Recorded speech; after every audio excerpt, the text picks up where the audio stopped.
warahmatullahi wabarakatuh, Bu. Waalaikumsalam warahmatullahi wabarakatuh, Nak. Selamat siang, Bu. Ya, selamat siang juga. Duduk dulu. Bagaimana kabarnya hari ini? Alhamdulillah, saya baik-baik saja, Bu.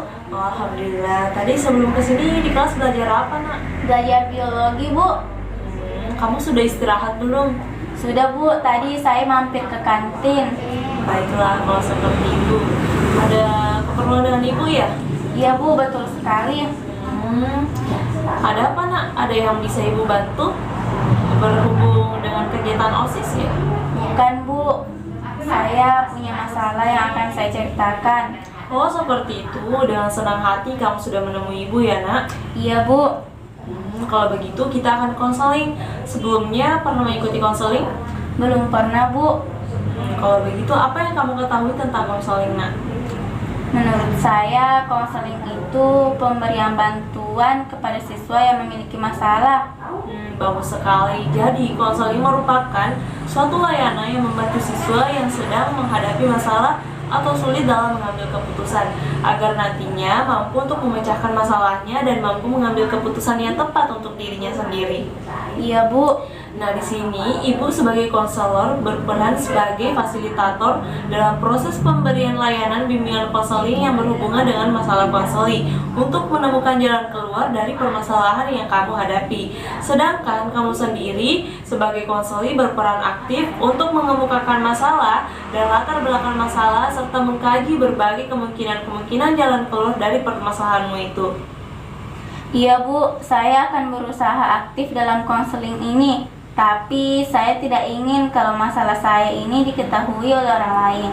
Ya, perlu kamu ketahui bahwa konselor sebagai organisasi profesi diatur oleh kode etik, di mana salah satu bunyinya itu asas kerahasiaan, menjamin kerahasiaan konseli. Jadi kamu tidak perlu khawatir sebab kami selaku konselor pasti akan merahasiakan masalah konseli dari orang lain.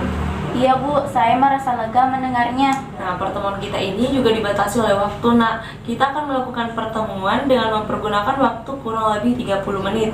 Dengan adanya waktu yang singkat ini, kita harapkan dengan sebaik-baiknya memanfaatkan waktu. Jika pada pertemuan pertama ini belum selesai atau masalahmu belum kelar, maka kita akan adakan perjanjian untuk mengadakan pertemuan berikutnya. Iya, Bu. Baiklah, sekarang coba ceritakan kepada Ibu apa masalahmu, Nak.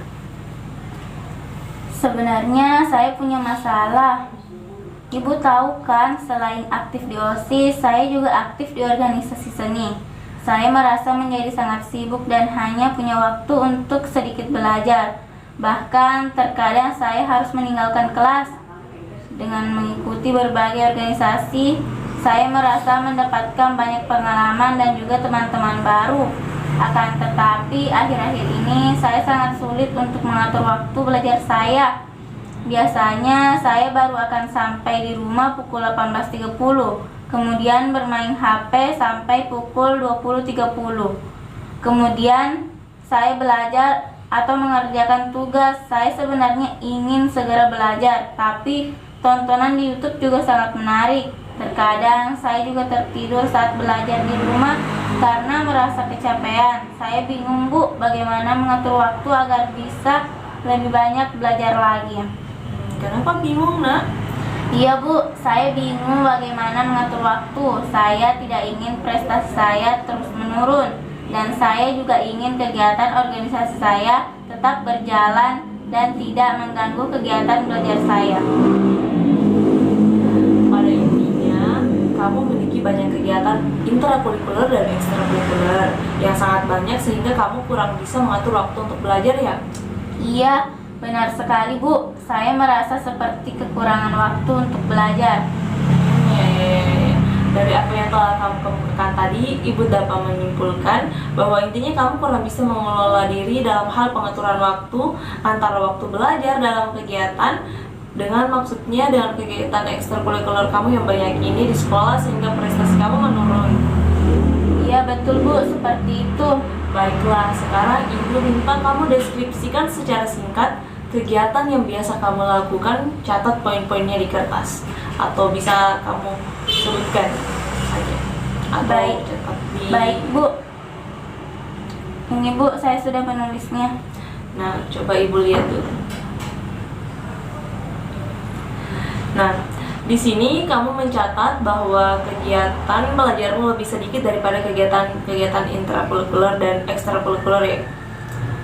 Kamu hanya belajar kira-kira 1,5 jam per hari dan sepulang sekolah mengerjakan kegiatan-kegiatan lain. Nah, sekarang ibu tanya, menurutmu apa yang seharusnya kamu lakukan? Mungkin saya harus lebih meningkatkan belajar saya dan mengurangi kegiatan organisasi saya dengan membuat jadwal, dan saya harus disiplin dengan jadwal yang saya buat. Tapi saya bingung Bu, bagaimana saya merumuskan jadwal. Saya pernah membuatnya namun prestasi saya tetap menurun. Tepat sekali, itu ide yang bagus. Nah, ibu setuju mengenai perumusan jadwal. Ibu percaya dan yakin kali ini kamu pasti bisa. Baiklah, sekarang ibu akan membantumu untuk merumuskan jadwal yang tepat agar waktu kamu seimbang antara waktu belajar dan kegiatan ekstrakurikuler sehingga prestasi kamu dapat meningkat kembali. Iya Bu. Begini, sekarang mulailah mencatat semua kegiatanmu selama sehari penuh. Catatlah secara cermat semua kegiatan mulai dari waktu dan berapa kali kamu melakukan kegiatan itu. Ibu beri waktu untukmu mencatat semua kegiatan selama sehari penuh. Kamu dapat melakukannya. Saya rasa bisa Bu. Jangan mengatakan saya rasa. Dapatkah kamu mengatakan saya bisa melakukannya? Ya, saya bisa melakukannya Bu. Nah, melihat catatan kamu yang tadi, setelah pelajaran di sekolah berakhir, kamu langsung mengikuti kegiatan ekstrakurikuler. Kemudian sesampainya di rumah, kamu tidak langsung belajar, tetapi menonton YouTube terlebih dahulu. Bahkan bisa sampai malam bila acaranya menarik. Pola inilah yang harus diubah. Buatlah jadwal kegiatanmu selama sehari penuh, mulai dari pagi hari sampai malam hari. Misalnya bangun pagi jam 4, sholat, dan seterusnya. Baik Bu, saya mengerti. Nah, coba saya lihat jadwal yang kamu buat tadi.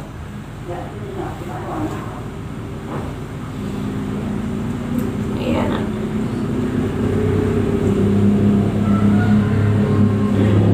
Di sini berlatih bola seni.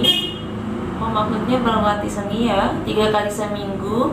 Berada di sekretariatan OSIS 4 kali seminggu hingga jam 3 sore. Pulang dan istirahat hingga pukul 16. Ngobrol dengan teman yang main ke rumah 15 menit. Kemudian berangkat berlatih seni, istirahat dan belajar dari pukul 19.15 hingga pukul 21.30. Ditambah pagi setelah sholat subuh dari pukul 4.30. Ya, baiklah, jadwal yang kamu buat sudah cukup sesuai dengan proporsi waktunya juga cukup seimbang antara kegiatan ekstrakurikuler, kegiatan belajar, waktu istirahat, dan juga waktu bermain kamu. Selanjutnya kita akan menyusun konsekuensi jika kamu melanggar jadwal yang telah kamu rumuskan ini. Iya Bu, jika saya melanggar jadwal yang telah dibuat, maka saya tidak boleh mengikuti kegiatan ekstrakurikuler selama 2 hari dan menggantikannya dengan belajar di rumah. Bila ada teman yang bermain ke rumah atau acara TV sangat menarik dan saya harus melihatnya di saat waktu belajar, maka saya akan menambah waktu belajar saya di waktu lain sebagai gantinya. Dan bila saya ada di kesekretariatan OSIS melebihi jadwal tanpa ada urusan yang sangat penting dan mendesak, maka saya harus membayar token ekonomi Rp15.000. Bila saya dapat menjalankan jadwal belajar sesuai dengan jadwal dan prestasi saya dapat meningkat, maka saya berhak untuk berlibur ke Bali pada libur semester depan. Bagus. Kamu telah memilih sendiri punishment dan reinforcement dari kontrak yang telah kita sepakati. Ibu percaya kamu dapat melaksanakannya dengan baik. Ibu yakin kamu akan jujur atas apa yang akan kamu lakukan. Saya akan berusaha Bu. Baiklah, sekarang ibu mau tanya bagaimana perasaanmu nak? Saya sudah agak lega Bu, bisa dapat solusi dari Ibu. Ya, solusi itu dari kamu sendiri. Ibu hanya mengarahkan kamu. Ibu rasa pertemuan kali ini sudah lumayan cukup ya nak? Iya Bu, terima kasih Bu atas bantuannya. Saya harus kembali ke kelas karena ada pelajaran lagi. Sama-sama, selamat mencoba ya. Ibu tunggu kabar selanjutnya pada pertemuan berikutnya. Oh iya, kita akan melakukan pertemuan pada minggu depan ya nak. Bagaimana kamu punya waktu? Baik Bu. Kalau begitu saya permisi dulu. Assalamualaikum warahmatullahi wabarakatuh. Ya, waalaikumsalam warahmatullahi wabarakatuh.